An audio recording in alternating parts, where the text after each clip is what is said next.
Hi, Mike Brookfield here. Welcome to the Blues Show, episode 10, series 3. This week in the key of G flat, crazy key. If you want a backing track for that tune, find me out an email to mikebrookfield@mac.com and I'll fire it out to you. Thanks to everyone who's left comments on the videos. Really appreciate you, and it really motivates me. So please do comment and like, subscribe. Any guitar buddies, send it on to. And if you get something out of this series, that's all good. We're winning. So like I said, we're in the key of G flat. So you got a G flat, B7, D flat 7, or you could play them here. There's a G flat, there's a B7 and a D flat 7. So you could call it F sharp if you wanted. Either way, it doesn't really matter. So you could call it F sharp 7, D7, C sharp 7. So I started off with this real twangy. Went for that kind of like, close to the bridge. Really wanted it to kind of be quite Buddy Guy-ish. Freddie King. I was listening to that, the bonanza of instrumentals from Freddie King. So I think that kind of influenced this track a little bit. I just did 3 takes and kept the best one. There's a few clankers in there, but you know, I don't mind if you don't. It's the blues. It should be raw and honest, and you know, so I'm trying to keep them like that. There's little to no editing going on apart from, you know, zooming in for you so you can see what my fingers are doing. So okay, so yeah, I started out with this thing. I went, and then, so really playing close to the bridge for the super twang.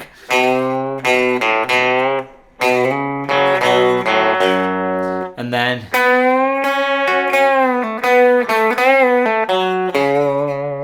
so just playing there, and then the theme starts. So I've got this.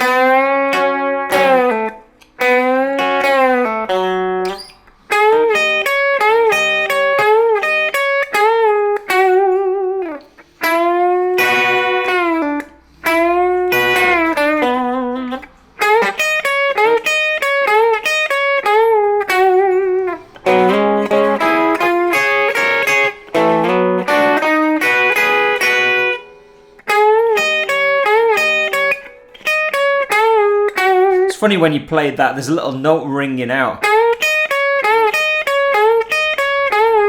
It wasn't there, but I just kind of hadn't noticed it before.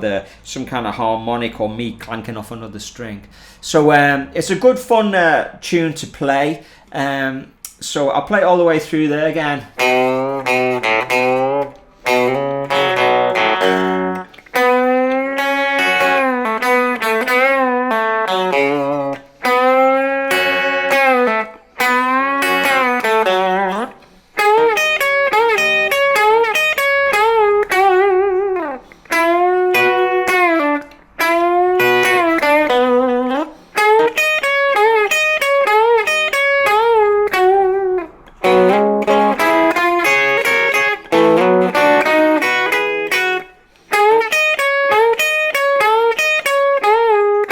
So that's the head. So there's some elements in there that I was really specifically thinking of. I was thinking about the bend down and not being perfectly in tune, having that kind of slightly older microtonal blues thing. You know, using all of those notes there kind of thing. And then when you go, got that kind of nice old sound to it. And then when you do the turnaround, I was doing like, it's almost like Chuck Berry. So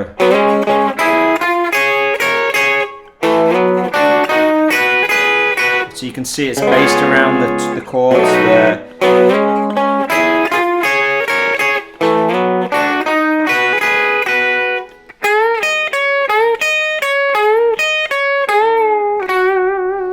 So good fun head to play. In the solo, the concept, I mean, it wasn't much of a concept really, but I was really trying to play not modern, and I did kind of let it slip a few times, but I was trying to play in a more authentically older blues sound by, you know, doing bends and keeping my phrasing a little bit more riff-like. So instead of just ripping all the time, trying to play riffs.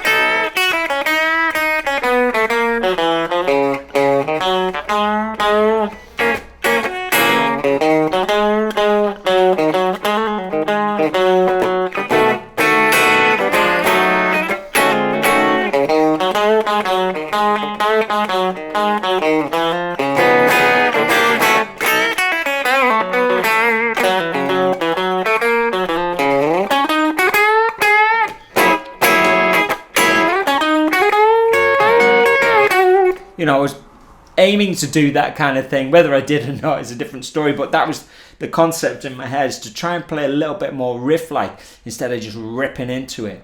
So inevitably when you kind of play to these kind of concepts, you're forcing yourself to to think and be more musical. So you play a few funny notes, so you can hear that in the intro performances, a few way moments, because I was really trying to sing through the instrument or play things that I could hear, as opposed to letting the fingers kind of run riot.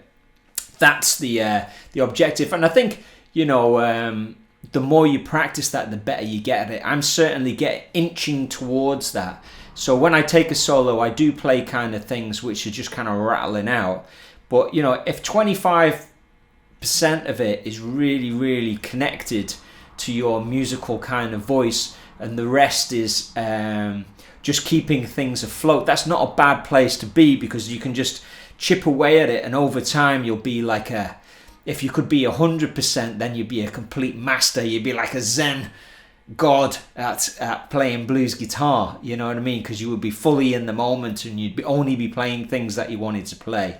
And I don't know if we can do that. You know, I think our heroes kind of can't, to a certain degree. They can get much closer than I can, you know what I mean? So but that's the goal, is like, if you can kind of start inching up, so everything you play that has meaning, then that's definitely a goal. So I hope you enjoyed that episode 10 of the Blues Show. So we've covered a lot of keys. We've covered 10 keys, and we're doing as many different kind of grooves as possible. So I hope you're enjoying it. Like I said, if you want the backing track, please fire me an email at mikebrookfield@mac.com, and I'll speak to you soon. Keep it burning out there.